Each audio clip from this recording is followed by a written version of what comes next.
各位朋友，大家好。北京这次对高市早苗的攻击丢了面子，让他们很难堪，所以就想方设法要想挽回面子。北京的报复的办法就是在世界上到处去说高市早苗的坏话，见了外国人就说高市早苗的坏话。北京外交部长王毅于12月12号到16号去访问中东的阿联酋、沙特阿拉伯和约旦三国。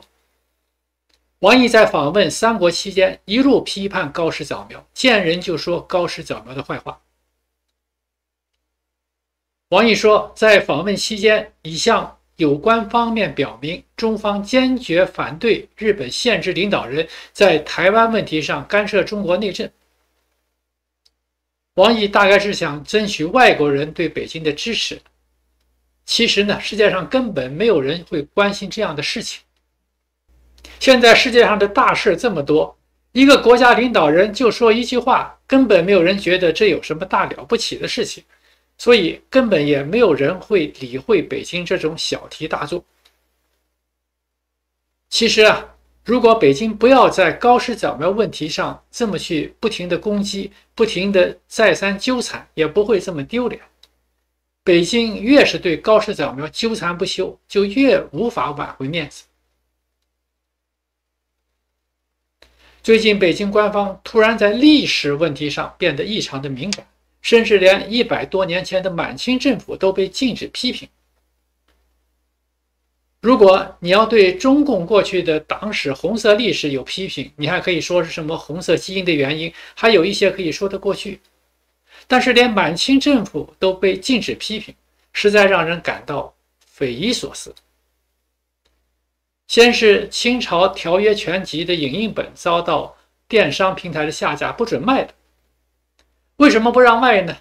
因为最近网上清朝条约全集突然火起来了，这是抖音挑起的问题。在抖音上出现大量的批判清朝的视频，其中清朝签订了1175条卖国条约，连刚果金、尼泊尔都签了卖国条约，就成了人们大批判的对象。于是就有人举报，引发了北京高层的重视，马上把批评清朝的视频都删掉了，连汇总清朝签订条约的清朝条约全集也受到波及，不让卖了。今天12月17号，中共浙江省委宣传部发文，声称要警惕历史被任何政治意图或非理性情绪所工具化，不准人们再批评满清王朝了。在中国历史上，满清王朝是一个比较黑暗的时代，这是历史学家们所公认的。而且就是从1949年中共上台以来，对满清王朝也是持批评和批判的态度，一直是说满清王朝如何的腐败，如何的顽固不化，不肯接受新事物，不肯改革。即使现在北京自己的教科书里，满清这个朝代也基本上都是负面的评价。可是现在北京当局态度突然一变，不准批评历史上的满清王朝了。为什么不准人们批判满清王朝呢？我们就看一下今天12月17号中共浙江省委宣传部官方公众号发布的文章，题目是警惕1644史观带乱的节奏。我们就看一下这篇文章是怎么说的。这篇文章说，近来所谓的1644史观在网上持续引发热议，该论调的核心主张包括将1644年明朝灭亡、清军入关视为华夏文明的中断，将清朝定位外来殖民政权，并衍生出对清朝历史全盘否定的评价，将近代中国的积贫积弱受到列强欺凌的根源归咎于清朝的统治。对此，反对者则认为这些观点太过片面与极端，充满了情绪输出和阴谋论式的猜测，缺乏可靠的历史支撑。这已不仅仅是个人观点的偏差，而是有害思潮的传声筒。赞同者认为，一直很疑惑，一直强盛的中国为什么会衰落，现在醍醐灌顶。有网友甚至认为这类观点敢于道出历史课本之外的历史真相，使此类见解的人是文科生的榜样，中国的未来。那么，我们到底应该如何看待1644史观呢？我们就看这个浙江省委宣传部也承认，中国网络上最近出现了大量议论清朝历史的帖子，认为中国近代的贫穷落后就是满清政府造成的。这种批判其实有一种指桑骂槐的感觉，就是暗指现在中国的经济越来越凋零，就是北京政府造成的。中国的老百姓骂100多年前的满清政府，这样呢，就让北京政府听上去好像就是在骂他们，他们就感到很心虚。这也是因为，如果你要直接骂北京当局的帖子，马上就会被删掉，老百姓只好去指桑骂槐，去骂那个100多年前的满清政府。那么现在中国的老百姓突然热衷于骂满清政府，其实这就是一个很大的情绪问题，这也就让北京当局感到苗头不对，就不让老百姓骂满清政府。浙江省委宣传部的这篇文章接着说，其实1644史观并非近期的全新发明，有学者指出其雏形可追溯至民国初期。当时中国面临深重的民族危机，一些知识分子在探寻国家积贫积弱的原因时，将反思的视线投向历史深处，试图在明清易代中寻找近代屈辱的原因。这种产生于特定危局下的历史解释，本身便承载着浓厚的时代焦虑与救亡图存的深刻情感。时至今日，该论调在互联网语境下获得关注，除了认知层面的因素外，还有着复杂且深刻的心理根源。比如，面临现实压力的情绪宣泄。在竞争激烈、生活压力倍增的当代社会，部分人将现实中的无力感与挫折感带入到对历史的讨论中。这是一种心理防御机制，通过批判甚至辱骂早已不存在的王朝，通过对历史的单向度否定，获得短暂的情绪释放。也就是说浙江省委宣传部这篇文章也承认，现在很多人骂满清政府就是所谓现实压力的情绪宣泄。他说，这是一种心理防御机制，通过批判甚至辱骂早已不存在的王朝，通过对历史的单向度否定来获得短暂的情绪宣泄。也就是说呢，浙江省委宣传部委婉地承认，就是说这些老百姓现在大骂满清政府，其实就是情绪宣泄，是指桑骂槐的表示对现在北京当局的不满。浙江省委宣传部的这篇文章又继续说，不过我们在对历史有感性认识之外，还需要对历史有理性的理解。对历史的研究关系着中华民族从何处来往何处去的重大问题。比如忽视历史全景，1644史观的谬误之一在于将复杂历史进程简化成单一事件节点。他只看到1644年清军入关，却忽视此前明朝已在多重危机中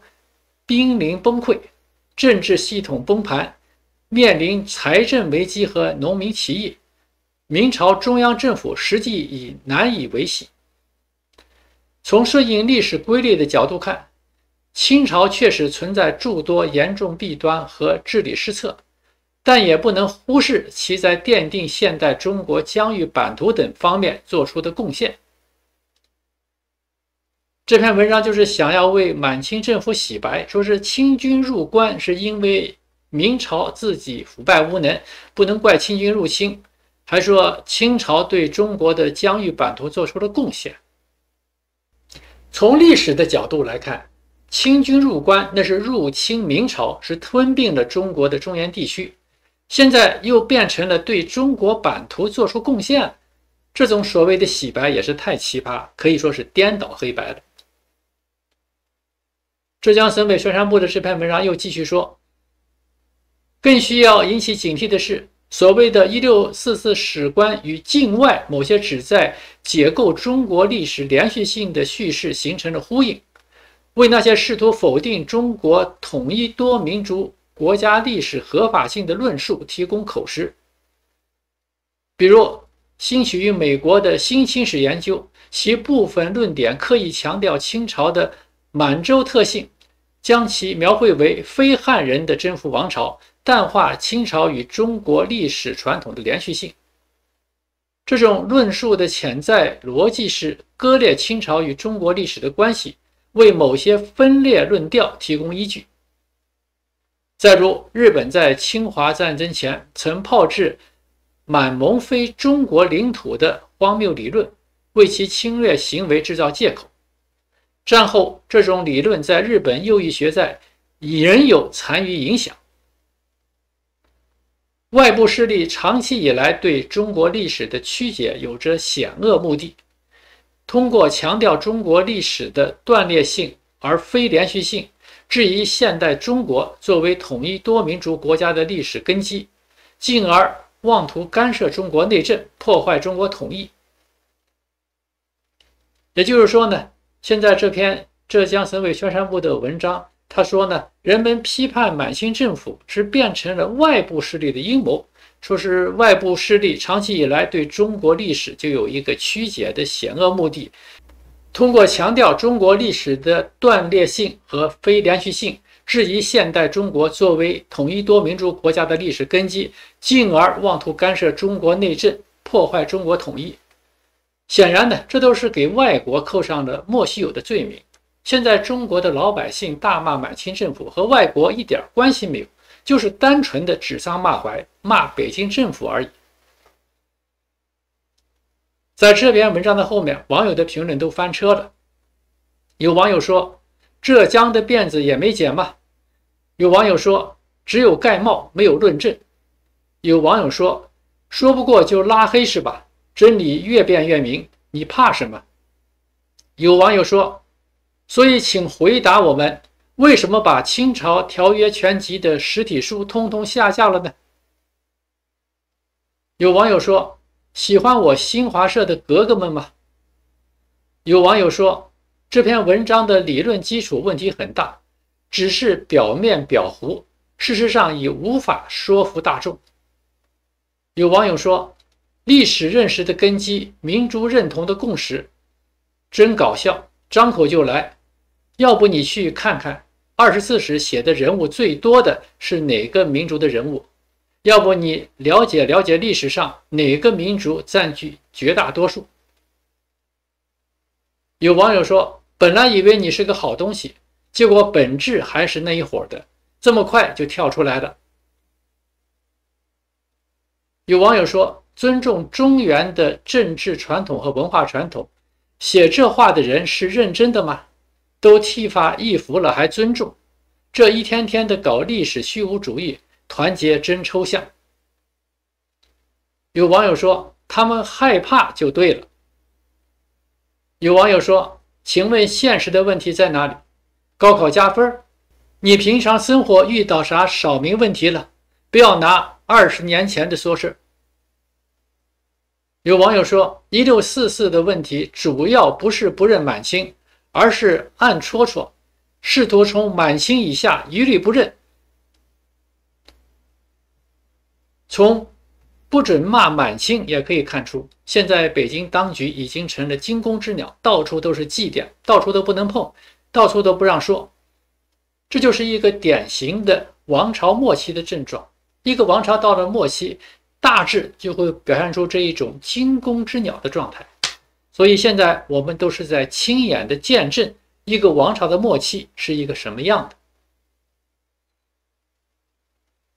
好，今天先说到这里，非常感谢各位朋友观看我们的频道，希望今后继续得到朋友们的支持和帮助。下次节目见。